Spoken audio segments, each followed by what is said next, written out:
ભાઈ તમારું મારું નામ સંજય રાજ કાર્કી, શ્રી નેપાળી સેવા સમાજનો ઉપપ્રમુખ છું.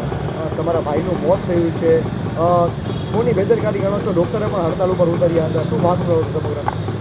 અમને જાણવા મુજબ સાહેબ 25 તારીખે એમને દાખલ કર્યા હતા અને 28 તારીખે એમનું ન્યુરોનું સક્સેસફુલ એનું ઓપરેશન થયેલું હતું. બરાબર, એમાં જે બ્લડ ઓછું પડતું હોય અને એમને અને જયદીપભાઈને બંને ડૉક્ટરને મગજમારી થયા બાદ ડૉક્ટર જ્યારે હડતાલ ઉપર ઉતર્યા અને એ લોકોની બેદરકારી હિસાબે વિનય થાપાનું મૃત્યુ થયેલ છે.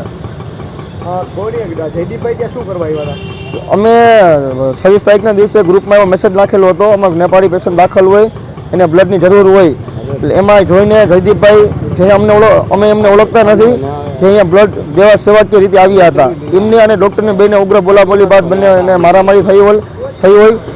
તેના બાદ ડૉક્ટરો બધા હડતાલ ઉપર ઉતર્યા હતા અને પેશન્ટને પ્રોપર ટ્રીટમેન્ટ ન મળતા એનું મૃત્યુ થયેલ છે. શું માનો છો, ભૂલ કોની હતી? જયદીપભાઈની હતી કે પછી ડૉક્ટરની હતી? જ્યાં સુધી અમે જોઈ રહ્યા છીએ તેમાં ડૉક્ટરનો પણ વાંક છે અને જયદીપભાઈને કદાચ બંનેની બોલાબોલી થઈ હોય એ તો હવે તપાસનો વિષય છે, જે હું કાંઈ ન કહી શકું. તમારી શું માંગ છે? તમારા જે ભાઈ છે જયદીપભાઈ, જે ભાઈનું મોત થયું છે તે બાબતે કોણ જવાબદાર છે, ડૉક્ટર કે જયદીપભાઈ?